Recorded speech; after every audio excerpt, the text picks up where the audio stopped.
What's up, everyone, and welcome back to our Black History Nugget. This is episode 5. In episode 4, we were talking about the children of Israel. We asked the question: were the children of Israel in Egypt, in Egyptian bondage for 400 years? And we began answering that question. We are going to pick back up today to follow up and finish answering that question. Were the children of Israel really in Egyptian bondage for 400 years? And so we ended off, we were looking at Genesis chapter 15 and verse 13, which is a text that is often used to justify this belief that uh, the children of Israel were in Egyptian bondage for 400 years. And the text says, "Then he said to Abram, know certainly that your descendants will be strangers in a land that is not theirs, and will serve them and afflict them 400 years." Now, we looked at Genesis 15:13, and then we also looked at Exodus chapter 12 and verse 40. Exodus chapter 12 and verse 40. And we saw that these two scriptures uh, are in contradiction to one another. In Exodus 12, verse 40 says, "Now the sojourn of the children of Israel who lived in Egypt was 430 years." And so in Genesis 15, verse 13, we see 400 years. And then in Exodus 12:40, we see 430 years. And so we began to try to reconcile which one is it.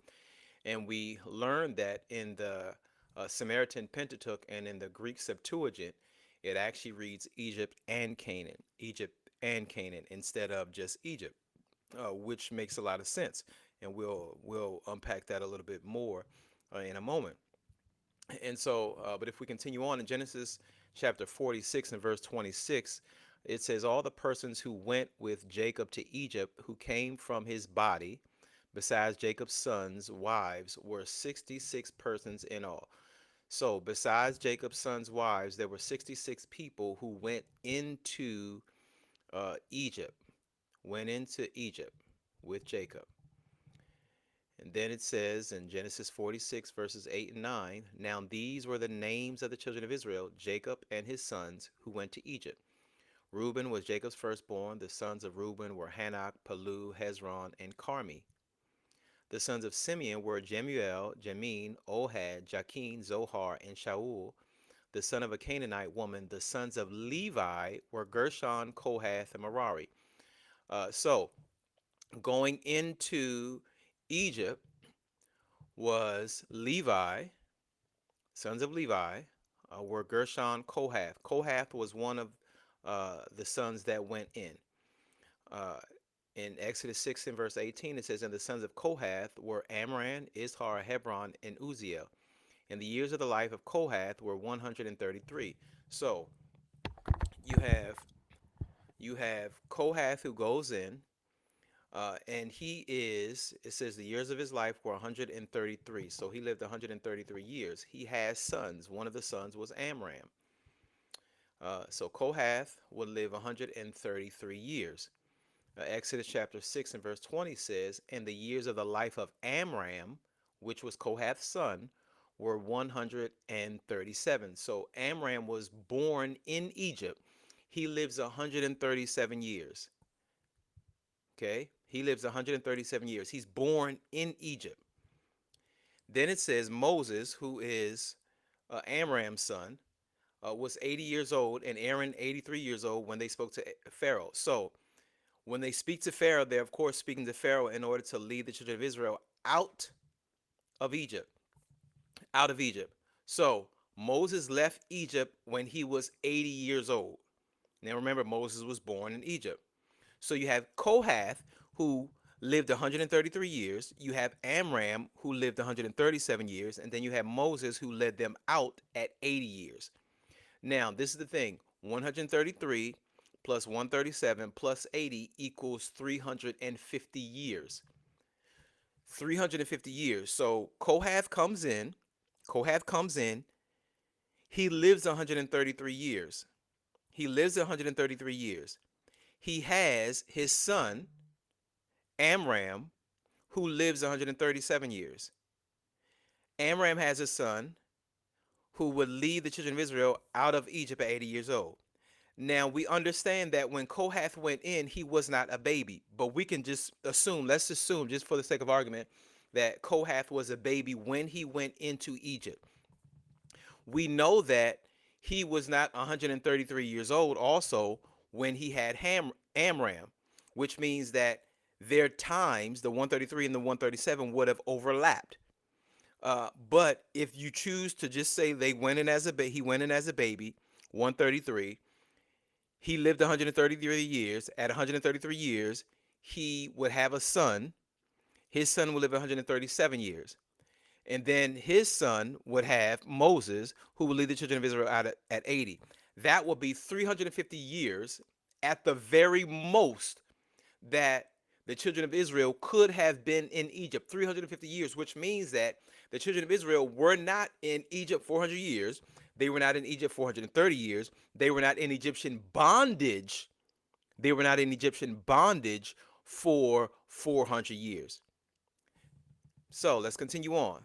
They were in Egypt and Canaan. Remember, we saw in Exodus chapter 12 and verse 40 that according to the Greek Septuagint and the Samaritan Pentateuch, it says, according to Exodus 12 and verse 40, that they were in Egypt and Canaan for 430 years.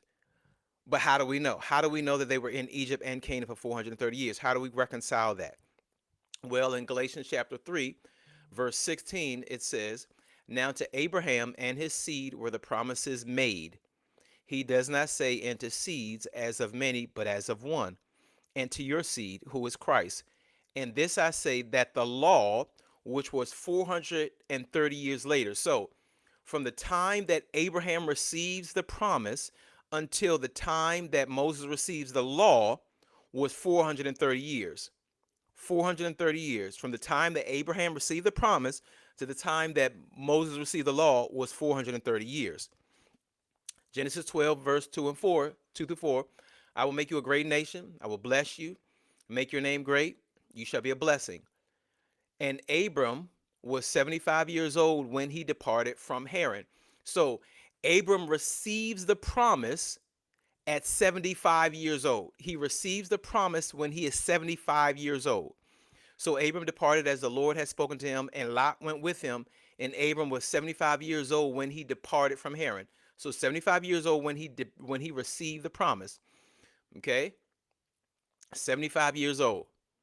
Now Abraham was 100 years old when his son Isaac was born to him. So he receives the promise at 75. 25 years later, he has his son Isaac. All right? When he is 100 years old, when Abraham is 100 years old, he has Isaac. Genesis 35, verse 26 says, afterward his brother came out, and his hand took hold of Esau's heel, so his name was called Jacob. Isaac was 60 years old when she bore them. So Isaac is 60 years old. Abraham's son Isaac is 60 years old, okay, when he has his son, all right? So you have the 25, from 25, Abraham is 75 years old, right? When he has the promise, 25 years later, at 100, he has his son Isaac. 60 years later, Isaac has his son, right? Abraham, Isaac, then Jacob. So he has his son Jacob at 60 years old. So 25 plus 60 is 85, right? 25 plus 60 is 85. The 25 from Abraham, all right?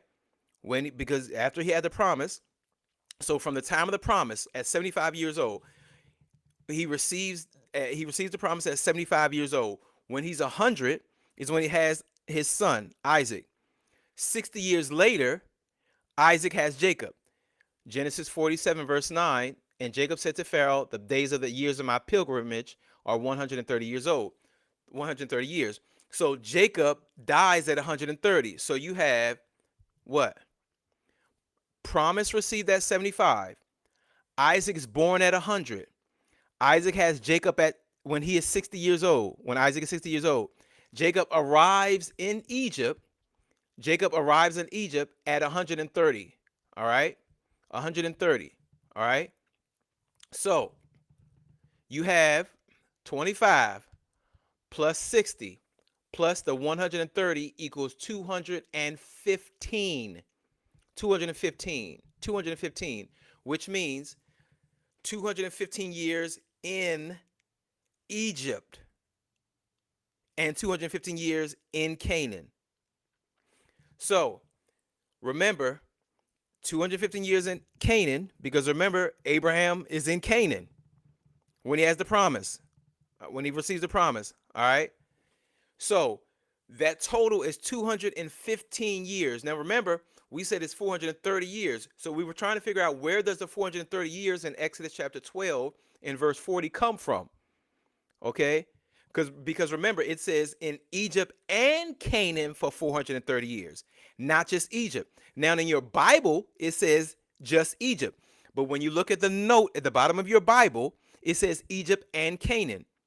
So we were asking the question, okay, how do we reconcile the 430 years with the 400 years we read in Genesis 15:13? And we saw that in Galatians 3 and verse 16 and 17, Paul says that from the time of the promise until the giving of the law was 430 years.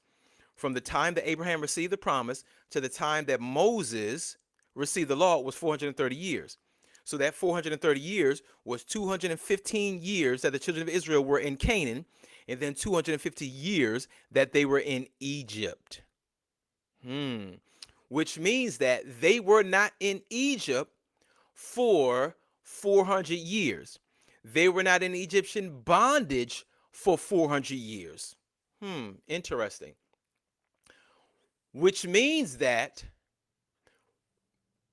before we even get there, what we have to do now is we have to find out, okay, if they were in Egypt for 215 years, were they in bondage for 215 years? That's a good question. And that question we will answer in our Black History Nugget episode 6 tomorrow. Thank you for watching, and we'll see you in the next stream.